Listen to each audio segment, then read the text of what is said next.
let's give this intro. So today's topic is regarding biodiversity. आज के इस topic में हम डिस्कस करेंगे कि बायोडाइवर्सिटी के लॉस होने के क्या क्या कॉजेस हैं. So let's begin with it.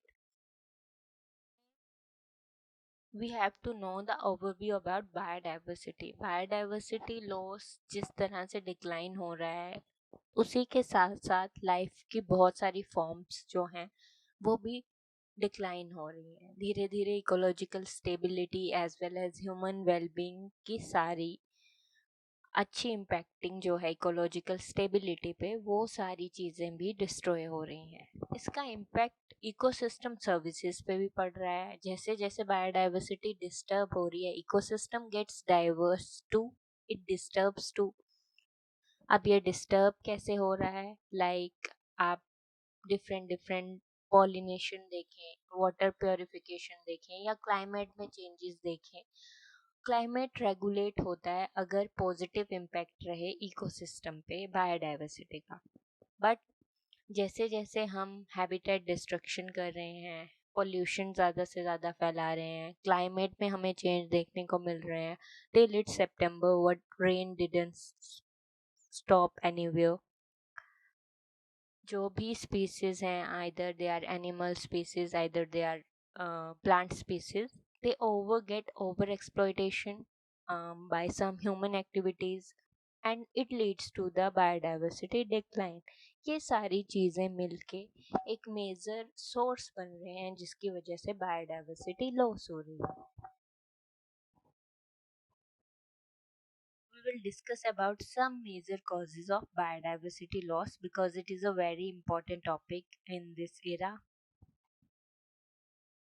Causes of habitat destruction. क्या कारण है कि हैबिटेट जो है वो डिस्ट्रक्ट हो रही है, ख़त्म होती जा रही है? ह्यूमन बहुत सारी एक्टिविटीज़ कर रहे हैं, लाइक पेड़ों को काटना, बार बार अर्बनाइजेशन करना, रूरल एरिया से अर्बन एरियाज़ की तरफ शिफ्ट होना और अर्बन एरियाज़ में उन्हें कन्वर्ट करना, एग्रीकल्चर करने के लिए डिफॉरेस्टेशन करना. ये सब हैबिटेट डिस्ट्रक्शन कर रहे हैं वर्ल्ड वाइड. जितने ज़्यादा पेड़ कट रहे हैं उससे सॉइल इरोजन हो रहा है. जो फॉरेस्ट आप काट रहे हैं वो किसी पर्टिकुलर स्पीसीज का होम ग्राउंड है, so it will disturb that totally. अब ये अफेक्ट करेगा इकोसिस्टम को. लाइक फॉरेस्ट नहीं रहेंगे, they will affect that. Wetlands को अफेक्ट कर रहा है, ग्रासलैंड्स को अफेक्ट कर रहा है. Some coral reefs are also affected and they are the most affected due to this ecosystem habitat destruction. Consequences biodiversity के ऊपर इसके क्या पड़ते हैं? हैबिटेट लॉस डिस्प्लेस हो रहा है. जैसे कि आप एक पूरा का पूरा फॉरेस्ट एरिया अगर डिक्लाइन कर देंगे तो वहाँ की स्पीसीज, वहाँ की पॉपुलेशन जो फ्रेगमेंटेशन है उसमें रिड्यूसेस जो हैं ज़्यादा आएंगे, रिडक्शन ज़्यादा होगी जेनेटिक डाइवर्सिटी की, जो एक बहुत बड़ा लॉस है. Risk extinction of risk of species. Need for conservation. अब हमें इस बायोडाइवर्सिटी को कंजर्व करने की क्या ज़रूरत है? अगर हम इसे प्रोटेक्ट नहीं करेंगे, हम हैबिटेट्स को रिस्टोर नहीं करेंगे, तो ये आने वाले टाइम में काफ़ी क्रूशियल हो जाएगा, क्योंकि हम इकोलॉजिकल बैलेंस को मेंटेन नहीं कर पाएंगे, हम रेन्स को कोई कंट्रोल नहीं कर पाएंगे. We will not have the control over the weather conditions, or even there are many other disturbance factors जिनके लिए हमें बायोडाइवर्सिटी को कंजर्व करके रखना बहुत ज़्यादा. सबसे बड़ा main cause pollution, and you can see it everywhere. Air IQ index is IAQ, that is very much low in especially in the urban areas. So here is a diagrammatic picture, that is a live picture of some river streamline. So here is the impact on the air quality index. अब इतना ज़्यादा pollution है, water contaminated है, soil degrade होगी इससे. धीरे धीरे यही आपका पूरे के पूरे हैवी मेटल्स जो हैं वो एक्वेटिक लाइफ को हार्म करेंगे. यहाँ पे कुछ फिशेस रहती हैं, कुछ मेरीन स्पीसीज रहती हैं, either there are some zooplankton और phytoplanktons are living, वो भी कंटेमिनेट हो रहे हैं. So you will pollute the whole aquatic life. Air quality index पे they will release the harmful gases when burn out, so damage करेंगे forest को, aquatic ecosystem को, और ये सारी चीज़ें एक तरह से जब एसी ड्रेन करेंगी तो फॉरेस्ट और एक्वेटिक सिस्टम डायरेक्टली जो हैं वो इफेक्ट करेंगे, उनके ऊपर आपको देखने को मिलेगा that they are totally affected due to this particular pollution. Soil degrade होगी, पोल्यूशन जो है वो न्यूट्रिएंट्स की एबिलिटी को रिड्यूस करेगा। जो न्यूट्रिएंट्स अवेलेबल रहते हैं सोयल में वो आपके प्लांट्स ग्रोथ पे नेगेटिव इम्पैक्ट डालेंगे। सो अगर आपने बायोडाइवर्सिटी पे इन चीज़ों को कंट्रोल नहीं किया, पोल्यूशन को कंट्रोल नहीं किया, so your plant growth automatically get disturb.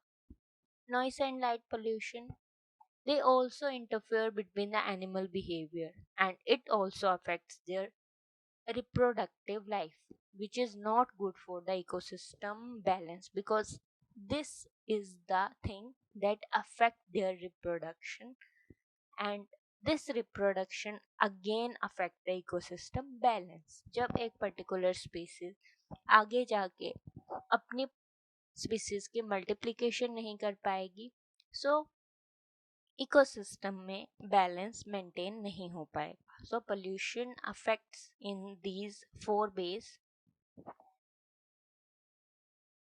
करें क्लाइमेट चेंज की, so climate change has a impact on biodiversity. Basically जैसे ही क्लाइमेट चेंज होता है एक अलर्ट मिल जाता है हैबिटेट्स को, और वो सर्वाइवल के लिए कुछ पर्टिकुलर चीज़ों पे या कुछ पर्टिकुलर प्लेसेस पे शिफ्ट कर जाते हैं, और इस तरह से स्पीसीज जो हैं वो वर्ल्ड वाइड डिस्ट्रीब्यूटेड हैं। सो क्लाइमेट अगर चेंज हो जाएगा रेंडमली, एकदम से डिप्लीट डाउन कर जाएगा, टेम्परेचर एकदम राइज कर जाएगा, एकदम लो कर जाएगा, तो उन्हें शिफ्ट करने का कोई मौका नहीं मिलेगा। So that directly impacts the biodiversity. Next, coral bleaching effects. Oceans के टेम्परेचर का एकदम राइज हो जाना, इससे कोरल ब्लीचिंग होती है, जिससे बहुत सारी मरीन स्पीसीज जो हैं बायोडाइवर्सिटी की, उनके हैबिटेट को एक रिलीफ मिलती है and they will affect. Next, disturbed wild life patterns. Climate जैसे ही चेंज होगा वो माइग्रेशन में डिस्टर्बेंस करेगा, ब्रीडिंग में डिस्टर्बेंस करेगा। अगर पर्टिकुलर स्पीसीज वहाँ से माइग्रेट होके चली जाती है, उनकी फूड अवेलेबिलिटी पे फर्क पड़ेगा, एक्सटिंक्शन रिस्क भी ज़्यादा होगा पर्टिकुलर स्पीसीज पे। आगे जाके उन्हें पर्टिकुलर एक प्रॉपर ब्रीडिंग माइग्रेशन के बाद एक फूड प्रॉपर मिल पाए या नहीं। अगर नहीं मिला तो जो भी पर्टिकुलर स्पीसीज डिस्टर्ब हो रही हैं उनकी आगे वाली स्पीसीज जो हैं या जो प्रेजेंट हैं उनके भी एक्सटिंक्ट होने के चांसेस हैं। नीड क्या है माइग्रेशन की? दिस रिड्यूस द एमिशन, ताकि वो अडेप्टिव स्ट्रेटजीज को अडॉप्ट कर पाएं, और ये एक इम्पोर्टेंट पॉइंट बन जाता है ताकि बायोडाइवर्सिटी की प्रोटेक्शन जो है क्लाइमेट की वजह से थ्रेट ना करे। So this is a need for mitigation. अगर पर्टिकुलर रिड्यूसिंग एमिशन नहीं की, एक पर्टिकुलर स्ट्रेटजी नहीं अपनाई, तो बायोडाइवर्सिटी को प्रोटेक्ट करना क्लाइमेट के थ्रेट से बहुत मुश्किल हो जाएगा। So it is a needful approach that we will have to do. Next, these are some of the native species। जो एलियन स्पीसीज बाहर से आएंगी वो इम्पैक्ट डालेंगी नेटिव स्पीसीज पे, और पर्टिकुलरली या तो वो डिक्लाइन कर जाएंगी या फिर एक्सटिंक्ट कर जाएंगी। इसका इफेक्ट इकोसिस्टम पे कैसे पड़ेगा? डायरेक्टली वो प्लांट को डोमिनेट करेगी, लैंडस्केप्स को डोमिनेट करेगी, और हैबिटेट क्वालिटी को अल्टरनेट कर देगी, क्योंकि वो न्यूट्रिएंट साइकिल को भी डिस्टर्ब कर देगी। कॉजेस क्या हैं इसके? ग्लोबल ट्रेंड है, travel, climate changes, they will facilitate and spread of the invasive species world wide. इस तरह से ये पर्टिकुलर चीज़ें एक जगह से दूसरी जगह प्लेस होती रहती है। मैनेजमेंट स्ट्रेटजीज क्या हैं? They have the effective control which requires the monitoring, prevention and intervention to protect the biodiversity. So अगर हमें इसे मेंटेन करके चलना है तो हमें एक पर्टिकुलर कंट्रोल रखना पड़ेगा, हमें मॉनिटर करते रहना पड़ेगा, उन्हें प्रिजर्व करना पड़ेगा, और उनकी बायोडाइवर्सिटी को प्रिवेंट करना पड़ेगा। Main cause is the over exploitation. Over exploitation किसी भी चीज की इज दैट कि हम एक्सेसिव यूज कर रहे हैं नेचुरल रिसोर्सेज का, और आने वाली पॉपुलेशन के लिए चांसेस हैं कि वो बहुत कम रह जाएगा, या फिर पॉसिबली हो सकता है कि वो एक्सटिंक्ट ही कर जाए, वो पर्टिकुलर रिसोर्स रहे ही ना। For example water is there, coal, other minerals are there. Next हमने मैरीन इकोसिस्टम डैमेज। अगर हम ओवर फिशिंग करेंगे तो मैरीन के स्टॉक्स डिस्टर्ब हो जाएंगे, ज़रूरत से ज़्यादा फिशेस को मारेंगे, उन्हें खाते रहेंगे, तो ये भी एक पर्टिकुलर एक्वेटिक इकोसिस्टम के बैलेंस को डिस्टर्ब करेगा और बायोडाइवर्सिटी को थ्रेट करेगा, बिकॉज हम एक पर्टिकुलर फूड चेन को डिस्टर्ब कर रहे हैं उसके किसी एक पर्टिकुलर लेवल को। Next, illegal wild life trade. कुछ एक पर्टिकुलर स्पीसीज हैं जिन्हें एंडेंजर्ड स्पीसीज के जोन में रख दिया गया है, क्योंकि उन्हें ज़रूरत से ज़्यादा ओवर एक्सप्लॉयटेशन करके, पोच करके उन्हें आगे पर्टिकुलर प्रोडक्ट्स बनाए जाते हैं, so they will also disturb the natural and ecological interaction, so that is illegal, but फिर भी ये चीज़ कई बार की जा रही है, so this also leads to over exploitation. Habitat destruction. अगर हम लॉगिंग या माइनिंग करते रहेंगे तो एक पर्टिकुलर हैबिटेट्स डिग्रेड हो जाएंगे, जिसकी वजह से बायोडाइवर्सिटी भी रिड्यूस कर जाएगी और उसकी एफिशिएंसी जो है एक गुड इकोसिस्टम हेल्थ को खराब कर देगी, उसकी एफिशिएंसी ही नहीं रह पाएगी, बिकॉज हम माइनिंग करके हैबिटेट्स को डिग्रेड कर रहे हैं। फॉर एग्जांपल अभी के रिसेंट फ्लड्स को अगर हम देखें तो हमें यही देखने को मिलता है, बिकॉज हर जगह पे there are some highways which gets NH national highways, और वो रोड्स बीच में से ही कट डाउन हो गए हैं, so that is due to the forest deforestation. हमने ज़रूरत से ज़्यादा पेड़ों को काटा, हमने वहाँ पे माइनिंग की, ब्लास्ट्स किए, जिसकी वजह से कुछ टेक्टोनिक प्लेट्स हिली, आसपास की सराउंडिंग्स रॉक्स उन पे इम्पैक्ट पड़ा, आसपास की जो पॉपुलेशन थी किसी पर्टिकुलर स्पीसीज की उन पे इम्पैक्ट पड़ा। सो अर्बनाइजेशन ने ये सारा जो है एक हैबिटेट डिग्रेडेशन कर दिया, जिसकी वजह से हमें इम्पैक्ट डायरेक्टली देखने को मिल रहा है क्लाइमेट चेंज के ऊपर भी, और पर्टिकुलर कोई स्पीसीज भी हैं जो एक्सटिंक्ट भी हो गई हों। So that is the example we can include here. Some human activities direct impact है अर्बन एक्सपेंशन। जितनी जल्दी से हम पर्टिकुलर शहरों का इंक्रीज करते जा रहे हैं, बिल्डिंग्स पे बिल्डिंग्स बना रहे हैं, इस चीज़ में अर्बन ग्रोथ तो हो रही है, बट हैबिटेट फ्रेगमेंटेशन हो रही है, पोल्यूशन बढ़ रहा है, लोकल बायोडाइवर्सिटी को थ्रेट मिल रहा है, जिसकी वजह से इकोसिस्टम हेल्थ जो है वो डैमेज हो रही है। Next is agriculture practices effect. हम ज़रूरत से ज़्यादा पेस्टिसाइड्स या फर्टिलाइजर्स का फार्मिंग में यूज़ कर रहे हैं, so it directly affects the soil as well as the water quality and harming the biodiversity. Next, some infrastructure and wildlife disruption like roads हमने निकाले, डैम्स हमने बना दिए, इंफ्रास्ट्रक्चर हमने लैंडस्केप्स का बढ़ा दिया, जिसकी वजह से अल्ट्रेशन हुई, चेंजेस आए, और इस अल्ट्रेशन ने डायरेक्टली जो है नेचुरल वाइल्ड लाइफ की मूवमेंट्स को डिस्टर्ब किया और उनके हैबिटेट्स को डिस्टर्ब किया।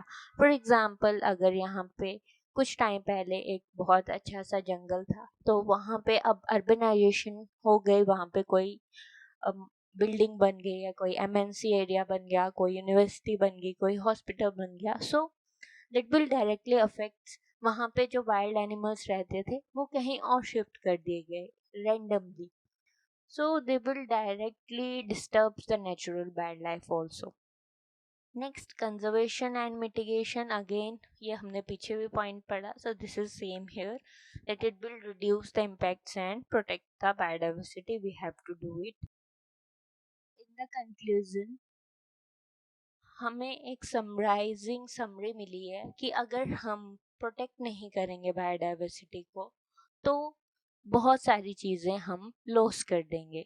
सो what we have to do, हम ग्लोबली कोऑपरेट करें। बहुत सारी कोलैबोरेशंस चल रही हैं गवर्नमेंट्स की, ऑर्गेनाइजेशंस की, जिसमें वर्ल्ड वाइड जो है इस रूट को एड्रेस किया जा रहा है कि हमें बायोडाइवर्सिटी लॉस हो रहा है और ये कौन कौन से कॉजेज हैं जो लॉस कर रहे हैं, उनको थोड़ा रोका जाए, उनको प्रोटेक्ट किया जाए। So globally we can cooperate with get together work and we have to work on the protection of biodiversity। कुछ सस्टेनेबल प्रैक्टिसेस हैं, कुछ सस्टेनेबल डेवलपमेंट प्रोग्राम्स चलाए जा रहे हैं, courses, seminars etcetera workshops are there which will tell us that the sustainable resources use and pollution reduction are very much essential, ताकि हम natural habitats और बायोडाइवर्सिटी को कंजर्व करके रख सकें, बचा कर रख सकें। Next, there are some conservation strategies like effective conservation strategies को अगर हम यूज़ करेंगे तो हम बहुत सारी हैबिटेट्स को रिस्टोर भी कर सकते हैं और इससे एनवायरनमेंट को प्रोटेक्ट करने में, इकोसिस्टम को प्रोटेक्ट करने में बहुत ही आसानी होगी अगर हम कुछ पर्टिकुलर स्ट्रेटजीज को अपनाएं। एजुकेशन एंड टेक्नोलॉजी, अगर हम एजुकेशन जो है वो फॉरेस्ट कंजर्वेशन कल्चर के लिए करें, लोगों को भी हम एजुकेट करें कि कौन सी चीज़ ना करने से फॉरेस्ट को हम कंजर्व करके रख सकते हैं, उन्हें ये चीज़ बताई जाए, या कुछ टेक्नोलॉजिकल एड्स, टेक्नोलॉजी गिस वाले सॉफ्टवेयर्स, जीआईएस का यूज़ करके, that is the geographic information system. So GIS is basically Geographic Informatory System. So it is basically a computerized mechanism to capture any particular store, display, query and analyze the geographic data. So हम कोई particular analysis करके, हम data collect करके उसे visualise कर सकते हैं। Mean software को हम हार्डवेयर में कन्वर्ट करके computer, GPS users and some methods के यूज करके हम रियल वर्ल्ड को हम एनालिसिस करके डाटा मैनेजमेंट कर सकते हैं। So it is a basically good technique here which can use we can use remote sensing etc for the particular biodiversity protection. So that's all about this particular lecture. I hope you will get some information regarding the causes of loss of biodiversity and how we can protect it, and what are the main reason of this particular loss of biodiversity. Thank you very much. Stay tuned with Let's Curious and Grow, and we will meet again very soon with the next lecture. Thank you so much.